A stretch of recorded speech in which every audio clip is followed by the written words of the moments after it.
Okay, to clean the hot tub with the water that's in the tub, for the chemicals you need are these, which I've pulled out of the bag, which is stored in the storage room. This is the chlorinating tablets that goes in the floater.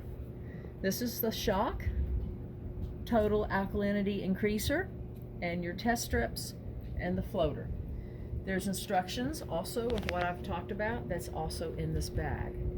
Here is your extended pole that extends up to 8 feet, so you can brush the scum around the edge of the hot tub, which it will be after every use. Everything I'm doing right now pretty much has to be done after every use. Okay, to open up the hot tub, we put all these signs to make sure there's one clip. It's very important that's done. So because it's so windy up here, it would blow the hot tub lid off. So undo that one clip, which is right here. You pick this up and put it over. Then to make it easier to open this up, if you're short like me, you want to move the slide over. You're going to pick this up here, and you got to get the weight started down, and then pick it up. It does try to twist, so it's actually kind of hard, but try to be careful with it. Alright, so first thing I'm going to do is test the water.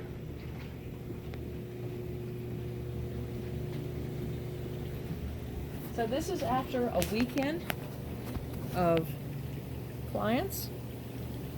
The pH is actually pretty good. The chlorine is up between that 5 and 10 mark, which is fine. The alkalinity is just a little bit low. We seem to find that it does that. This fourth row down here, we don't need to worry about that. So I'm going to put in about 1/8 of a cup of totally alkalinity increaser. This is a 1/2 measuring cup. Now, when you put in alkalinity, it also, this is a 1/4 measuring cup, and we're going to put in 1/8. When you put in alkalinity increaser, it automatically increases the pH also, so we do have to watch that. Make sure the pumps are on. The auxiliary is the second pump. And then the one that says jet. Jets is the first pump. Auxiliary is the second pump. Make sure both are on. Now always make sure that the temperature is around 100. Sometimes some of the renters will move it up too high.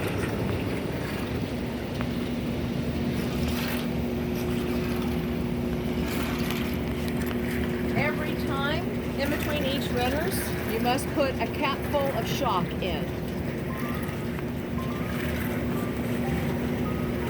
Make sure you do not hold this over the controls. Make sure you're away from the controls. Just fill up the cap and sprinkle it out. Now leave that running for a minimum of 15 minutes. After that, you can turn off the jets. And then we're going to clean around the edge. You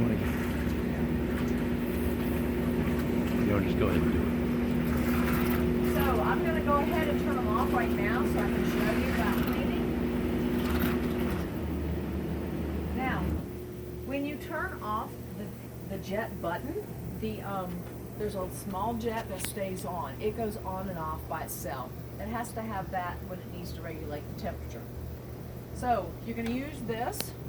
You're going to press on this little button, and you can extend this out to go across the other side. There's a scum that will be here, and you can take this and just kind of brush it off. So far the scum has not been that bad. It's only been a little yellowish color, but you can go all the way around. Pretty easy to get that off. You do have to do a little push with it. It doesn't come off super easy. Now over here where this filter is, you'll need to take a rag and do this by hand. This is a float kind of that goes over the filter. it's fragile and it floats up and down, so be careful with that. But get in here and clean this into this part by hand with a rag, because it's hard to use that brush with. But the rest of it's pretty easy. Once you've done that,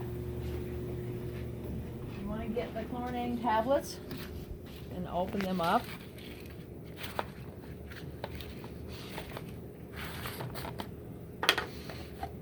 This floater, which normally floats around like this, turn it upside down, unscrew this cap, because I've got it adjusted so it's about 1/4 of an inch hole, a little slit for it to filter with, and just fill this up to the top, which I only need one more actually.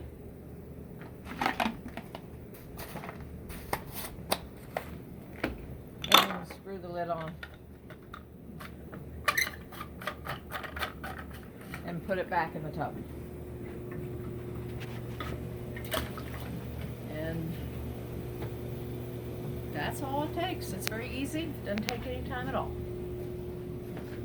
Thanks for cleaning.